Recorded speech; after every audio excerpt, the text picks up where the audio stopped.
Hello guys, നമ്മളിന്ന് grocery ഷോപ്പിങ്ങിന് പോവാണ് കേട്ടോ. നമുക്ക് പോകേണ്ടത് ഫർവാനയിലോട്ടാണ്. അതിന് നമ്പർ 21 വരുന്നത്. ഇവിടെ എല്ലാ ബസ്സിനും ഓരോ നമ്പർ കൊടുത്തിട്ടുണ്ടാവും. ആ നമ്പർ നോക്കി കയറിയാൽ മതി. അങ്ങനെ ഞങ്ങൾ 21 നമ്പർ ബസ്സിൽ കയറി കഴിഞ്ഞ് ടിക്കറ്റൊക്കെ എടുത്തു. ഇവിടെ ടിക്കറ്റിന് ഒരു പ്രത്യേകതയുണ്ട് കേട്ടോ. എവിടെ പോകണമെങ്കിലും 250 ഫിൽസ് കൊടുത്താൽ മതി. 250 ഫിൽസ് പറഞ്ഞാൽ നമ്മൾ ഇന്ത്യൻ റുപ്പിയിൽ കാൽക്കുലേറ്റ് ചെയ്യുമ്പം ഒരു 75 to 80 അതിനിടയിൽ വരുള്ളൂ. കുവൈറ്റിൻ്റെ അങ്ങറ്റം മുതൽ ഇങ്ങറ്റം വരെ പോകാനാണെങ്കിലും അത്ര രൂപ തന്നെയുള്ളൂ കേട്ടോ പബ്ലിക് ട്രാൻസ്പോർട്ടിൽ. അങ്ങനെ ഞങ്ങളവിടെ എത്തിക്കഴിഞ്ഞ് നമ്മൾ പോകേണ്ട സ്ഥലം നെസ്റ്റോയിലോട്ടാണ്. ആ നെസ്റ്റോയിലോട്ട് പോകേണ്ട വഴിയാണ് കേട്ടോ ഇത്. അപ്പുറത്ത് കുറേ കടകളൊക്കെ ഉണ്ട്. അങ്ങനെ ഞങ്ങൾ നെസ്റ്റോയിലോട്ടെത്തി. ഒരു ട്രോളിയൊക്കെ സെറ്റാക്കി ഒരറ്റത്ത് നിന്ന് അങ്ങ് തുടങ്ങി. ഇപ്പോഴേ തുടങ്ങിയാലാണ് വൈകുന്നേരം ഒരു 10 മണി ആകുമ്പോഴത്തേക്കെങ്കിലും തീരുള്ളൂ. പിന്നെ ഞങ്ങൾ എല്ലാ ഗേൾസും സ്റ്റക്കാവുന്നൊരു മൊമെൻറ്റിൽ ഞങ്ങളും സ്റ്റക്കായി. ഈ സ്ഥലം പക്ഷെ ഇവിടുന്ന് ഒന്നും ഇഷ്ടപ്പെട്ടില്ല കേട്ടോ. അതുകൊണ്ട് എടുത്തില്ല.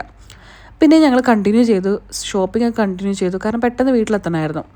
അങ്ങനെ എല്ലാം പറക്കിയെടുത്ത് ഒരു ആൾ വലുപ്പത്തിലുള്ള ഒരു ബില്ലും കിട്ടി. ഈ ബില്ല് കണ്ട് ഞെട്ടിയിട്ടാണ് സ്നേഹിച്ചിരിക്കുന്നത്. അത്യാവശ്യം നല്ല രീതിയിൽ പൈസ പൊടിഞ്ഞിട്ടുണ്ട് കേട്ടോ.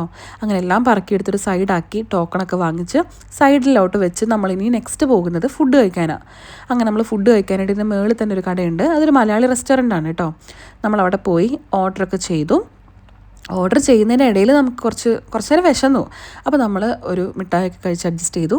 അങ്ങനെ നമ്മൾ ഓർഡർ പറഞ്ഞ സാധനങ്ങളൊക്കെ വന്നിട്ടുണ്ട്. ഒരു ഷവർമ്മ വന്നു, പിന്നെ ഒരു കൊത്ത് പൊറോട്ട വന്നു, പിന്നെ ഒരു പാൽക്കപ്പയും വന്നു. എല്ലാം നല്ലതായിരുന്നു, കുഴപ്പമില്ലായിരുന്നു കേട്ടോ.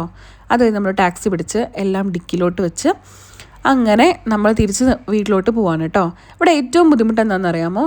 വഴി പറഞ്ഞു കൊടുക്കാനാണ്. അതിപ്പോൾ ഒരു മലയാളി അല്ലെങ്കിൽ ഭയങ്കര ബുദ്ധിമുട്ടാണ്. കാരണം നമുക്കാണെങ്കിൽ കറക്റ്റ് ഹിന്ദിയും അറിയത്തില്ല.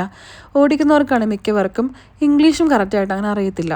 അപ്പോൾ അത് പറഞ്ഞ് മനസ്സിലാക്കി കൊടുക്കാനായിട്ട് കുറച്ച് ബുദ്ധിമുട്ടാണ്. അങ്ങനെ ഒരു വിധത്തിൽ ചേട്ടനെ പറഞ്ഞ് മനസ്സിലാക്കി കൊടുത്തു. എന്നിട്ട് നമ്മൾ വണ്ടിയൊക്കെ എടുത്തു. നമ്മൾ കറക്റ്റ് സ്ഥലത്ത് കറക്റ്റ് സമയത്ത് ചേട്ടനെത്തിച്ചു. Okay, bye.